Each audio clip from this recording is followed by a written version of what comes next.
Hello everyone, this is Staff Sergeant Willie with the Air Force Combat Arms Section.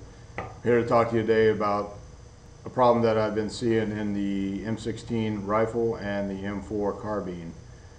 We today go out into very sandy areas, Afghanistan, Iraq, Kuwait, UAE, wherever you might go.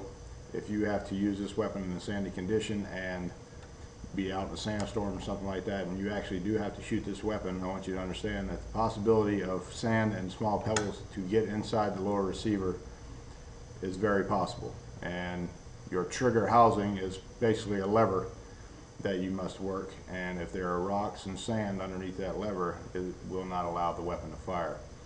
So what we're going to do today is I'm going to go ahead and show you where this problem area is. And for us to get started doing this, what we have today here is the M16A2 rifle, and what I'm going to be using is a 1/8 inch pin punch. If you're out in field conditions, you may want to use a pin or something close to this. You basically want to use something that's just a little bit smaller than the size of one of these two pins here. All right. Before we get started, what we need to make sure is that this weapon is cleared out. So the first thing that we need to make sure of is the weapon is pointing to safe. Then the next thing we would check is to make sure that there is no magazine inside the weapon.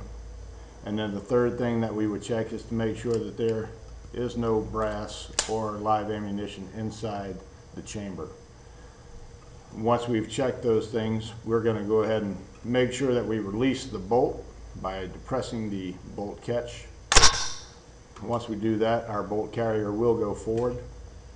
The next thing we're going to do is go ahead and locate the takedown and the pivot pin, which should be on the left side of your weapon. You can take your punch or the bottom of your M16 magazines and just go ahead and tap those out from left to right, and then we will go ahead and pull them out from the right side. So I'm going to go ahead and pop these pins out. May take a little force. Okay, notice that your weapon splits into two pieces. Just go ahead and pull those pins out as far as they'll go, and your weapon will separate into two pieces. You have your upper receiver and your lower receiver. For our purposes today, we will not be using the upper receiver, so you can go ahead and set that off to the side. As I'm looking at my lower receiver, I want to make sure that my weapon is still on safe. I'm going to go ahead and locate these two pins that we're going to be talking about today. One is here. This is our hammer pin, and this pin here is called our trigger pin. All right.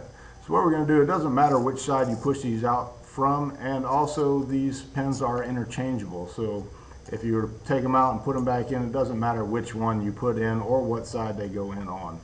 All right, just for reference.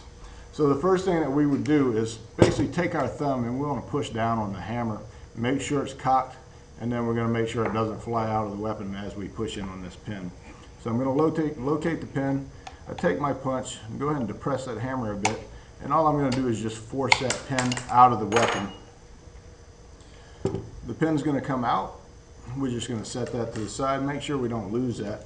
I'm going to start to release the tension of that hammer, and then I'm just going to go ahead and push this out of the weapon. All right.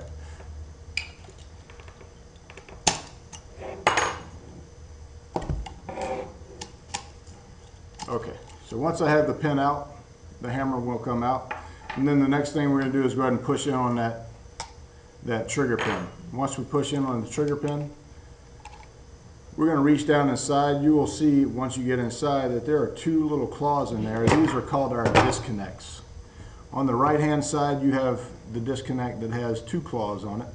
One that reaches forward to attach to our burst cam and one that attaches to the hammer. And the one on the left side has one single claw that attaches to the hammer. And those sit side by side inside the lower receiver.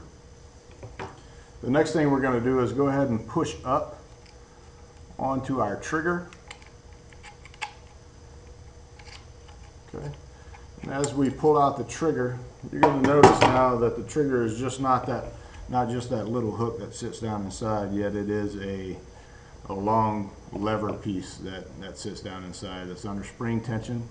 You're also going to notice here on top that there are two little springs sitting there.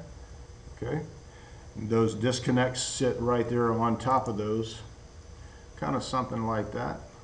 All right, and they also sit beside this, okay, the hammer, just like this. I'm not sure if y'all can see that too well. All right, but once you have those pieces out, basically what we're looking for is down inside here. All right, if y'all can see that pretty good. Right down inside here is where that trigger sits, and that's where most of this accumulation is going to sit. And all we need to do is go ahead and take our normal cleaning supplies and compressed air, and we're just going to go inside that area and we're going to clean it out.